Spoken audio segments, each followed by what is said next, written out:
The Iowa sky was just starting to blush, the first hints of sunlight stretching across the horizon, painting the land in gentle hues of pink and gold. A soft pink glow settled over endless fields of corn, each row standing tall and silent, waiting for the day to begin. John Miller stood on his porch, coffee in hand, the same porch his father and grandfather once stood on, watching the world wake up just as he did now. The air was thick with the smell of damp earth, and the promise of a hot July day, the kind of morning that always felt full of possibility. For generations, this view meant opportunity, a hard day's work, food on the table, a future built from the land. It was a legacy passed down, a source of pride and purpose. But today, July 6, 2025, that view felt heavy, as if the weight of the world had settled on John's shoulders.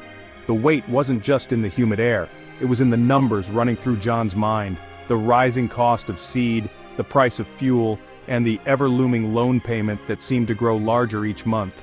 He listened to the old barn creak, remembering childhood days spent mending roofs, learning to drive a tractor and dreaming of the future he'd build here. This farm was more than land, it was family history, sweat, and hope.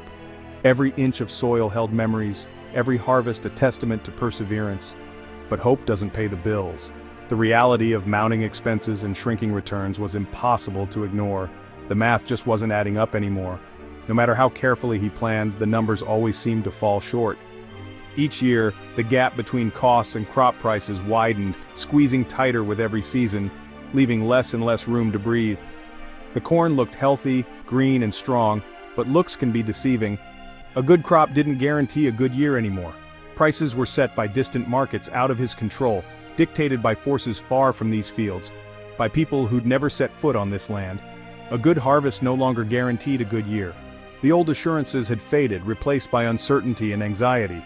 John was doing everything right, working harder than ever, yet somehow falling further behind as if the rules of the game kept changing. It felt like running a race where the finish line keeps moving further away, no matter how fast or how long he ran. This wasn't just John's struggle. It was happening across America's heartland. From Wisconsin dairies to Georgia cotton fields, from the plains of Kansas to the orchards of California, families faced the same impossible choices, gathering around kitchen tables late into the night, searching for answers that never seemed to come. They are the backbone of this country, yet squeezed from all sides, holding tight to each other and to hope, even as the world changes around them. John's story is their story, a fight to hold onto a way of life slipping through America's fingers, a quiet battle waged in fields and farmhouses every day. The question now, how much longer can they hold on? As the sun sets and rises again, the answer remains uncertain, but the resolve endures. The numbers are stark, more alarming than most people realize. Since 2017, the U.S. has lost over 160,000 farms, a staggering decline that's reshaping the American landscape. That's not just land, it's families, traditions, and livelihoods disappearing with every shuttered barn and empty field. The American family farm is becoming an endangered species. Why? Debt. Farming demands huge investments, often more than most families can bear. Land, equipment, seed, fuel, each season brings new costs, and the bills never stop coming. Most farmers like John take out massive loans just to plant a crop, gambling their future on the hope of a good harvest. But when prices stay low, paying back that debt becomes nearly impossible, and the pressure mounts. Rising costs make it worse. Every year, expenses climb higher, squeezing already thin margins. Tractors now cost more than houses, repairs are expensive, and fertilizer prices swing wildly, making it hard to plan ahead. Meanwhile, crop prices stagnate or fall, leaving farmers with little reward for their hard work. Farmers are price takers, not price makers, forced to compete with giant corporations that set the rules and dominate the market. It's an unfair fight, and family farmers are losing, sometimes losing everything they've built over generations. Support from Washington often misses the mark. Regulations are complex, trade deals undercut prices, and safety nets have holes, leaving many without real protection when disaster strikes. The largest operations benefit most, while small and mid-sized farms struggle just to survive. For John and thousands like him, it feels like they've been forgotten, left behind by a system that once promised opportunity. The reality? The system is stacked against the family farm, and unless something changes, more will disappear. When a family farm fails, it's not just the land that's left untended. The whole community feels it, as if a vital thread has been pulled from the fabric of daily life. The local co-op, mechanic, grocery store, and diner all depend on the farmer's business. These places are more than just businesses, they're gathering spots, the heartbeat of rural life. When the farm disappears, those businesses lose customers and may close their doors, leaving empty windows and silent streets behind. The town square, once lively with conversation and laughter, grows quiet, echoing with memories of better days. The impact goes beyond dollars. It tears at the social fabric, unraveling connections built over generations. Families leave, taking their children with them, searching for opportunity elsewhere. Schools shrink, sometimes consolidating with others, erasing local identity and the sense of belonging that once defined the town. Churches and community events dwindle, traditions fade, and the spirit of togetherness weakens. The town's lifeblood drains away, leaving an aging population and empty houses, reminders of families who once called this place home.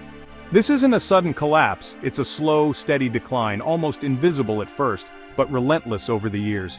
One farm, one business, one family at a time, the community fades piece by piece until only traces remain.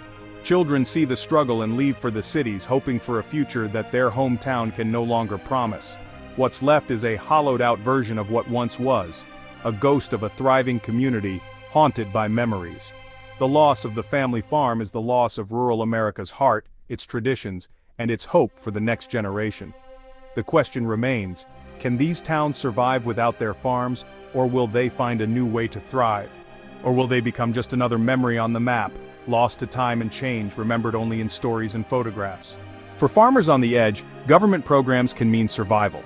The USDA is supposed to be the safety net, offering loans and support. But recently, a funding freeze left farmers stranded. Applications pile up, but the money doesn't come.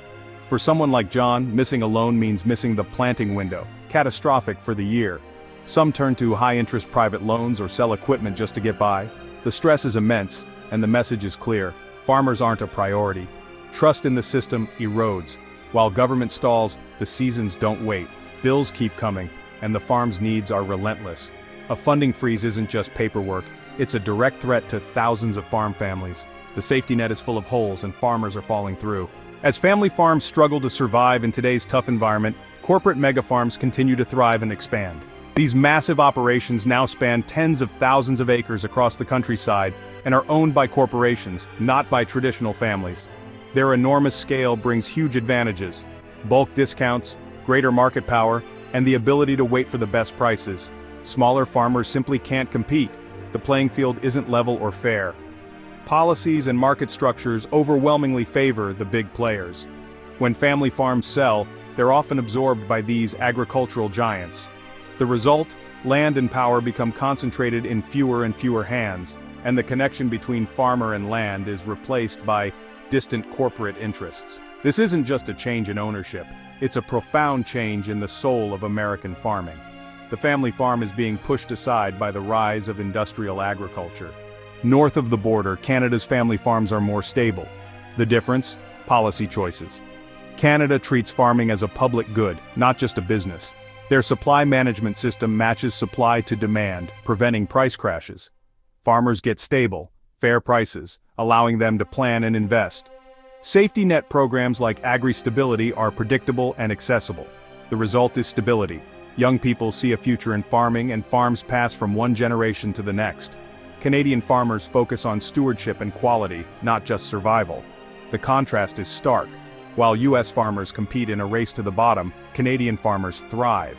It's a model that values family farms and rural communities. The decline of the American family farm isn't inevitable. It's the result of choices.